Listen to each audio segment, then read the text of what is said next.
Hi students, this video is going to be about how to use your sources and integrate them seamlessly into your own work. So we're going to jump right in with a PowerPoint about how to incorporate your sources. So once you have your sources, you have three choices. You can paraphrase your source, summarize, or use a direct quote. Now, sometimes a teacher will tell you that you need to use sources, but there are reasons behind that. Sources can provide support and credibility that refers to the overall conversation and the work that has been done in the conversation surrounding your topic. It gives different points of view. It can help you call attention to a position that you agree or disagree with. It allows you to highlight important parts of a source. And in certain types of writing, it can also allow some distance. If you're doing technical writing, it makes it seem a little bit more objective if you bring in another source.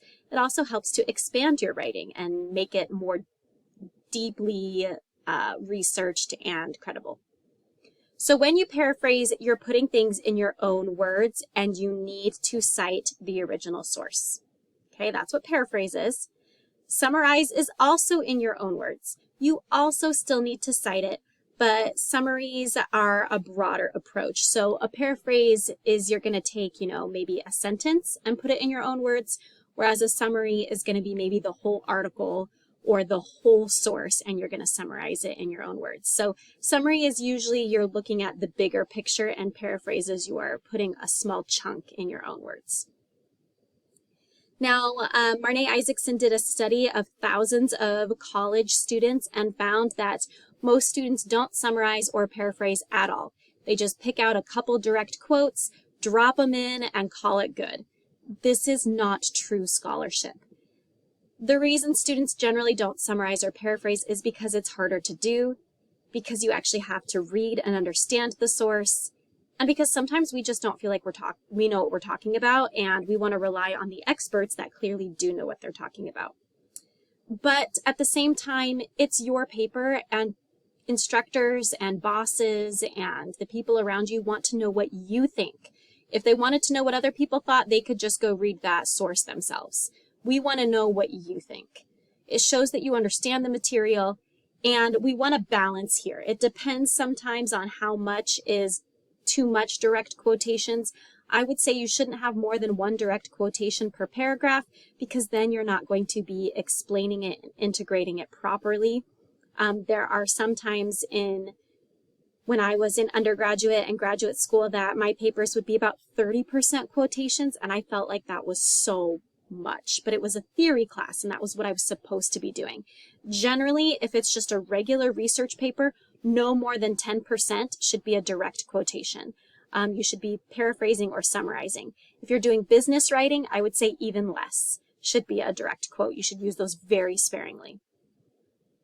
You should only quote when paraphrasing it or putting it in your own words would change the meaning of the data. When quoting, it should just be like, I have to quote this, it's just too perfect, or it would be confusing if I tried to summarize it or paraphrase it. Now, there are a couple types of plagiarism. If you copy and paste, knowing that it's not your words. Non-attribution is when you paraphrase or summarize without giving credit to ideas that aren't yours. That's what I see most with students. And then there's patch writing, where you're paraphrasing too closely. That is also plagiarism. You want to be careful of that. Most of the time, patch writing, you're not doing it on purpose, but it just shows that you don't fully understand the source. So if you're copying your language, when you're paraphrasing or summarizing, you're copying the source's language too closely, that is plagiarism. What I would do is read the source, cover it up, and try to put it in your own words like you're explaining it to a friend. Okay, now here's how we do it. Summarizing and paraphrasing is all well and good, but we need to make sure that we balance what we say with our sources. So the source should enhance your paper's focus.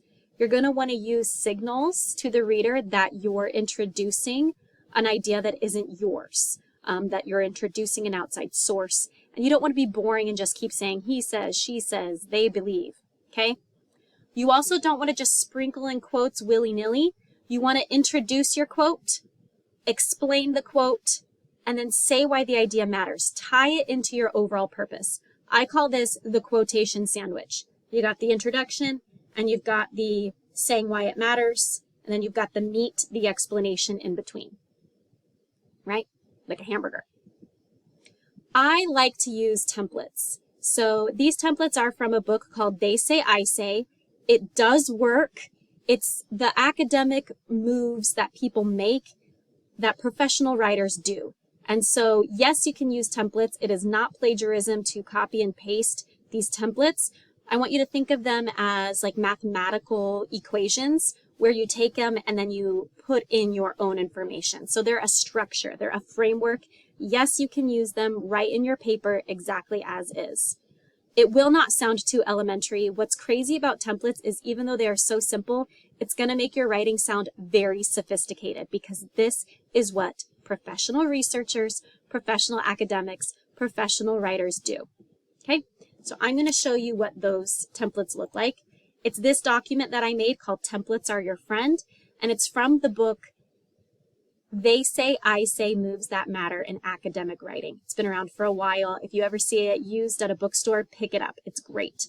So if you're introducing a quote and you're saying, you know, this is what the author is saying, instead of saying they say, they write, we've got argue, attest, believe, emphasize, insist, observe, report. We've got all of these different great verbs. Advocate, demand, encourage. Okay, we've got verbs for expressing agreement, if you agree with what they're saying, or verbs for questioning or disagreement, if they disagree with what you're saying. And then we've got templates for explaining your quotations. So, oh, sorry, I skipped ahead. So these are all of the verbs. And then we've got templates for introducing. Remember the quotation sandwich? Introduce, explain, tie it to your purpose. Here's how you introduce it. X, and then one of these verbs, blank. According to the author, blank. These are all great. You can just copy and paste them into your paper. Basically, this author is saying blank. I love this one. This one's my favorite. That is to say. Isn't that fancy? I love that. You can see some of these templates at work in the student samples. That's why they're student samples. Students have used these templates and they sound great. Okay, establishing why your claims matter. This is tying your source into your own ideas. Essentially, I am arguing. In other words, okay, templates for disagreeing. You might disagree with the source. This is how you do it. You might agree, but have a little bit of a difference. This is how you do it. You might agree and disagree at the same time. That's how you do it.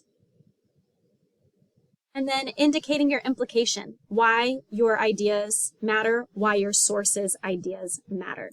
So that's a very brief introduction of how to use sources. Really dig into that Templates Are Your Friend document. Give them a try. Transitions, templates, the paramedic method are the three things that students say have transformed their writing for the better, and they are so easy to do. So I hope this is helpful for you and that it will transform your writing as well. Good luck.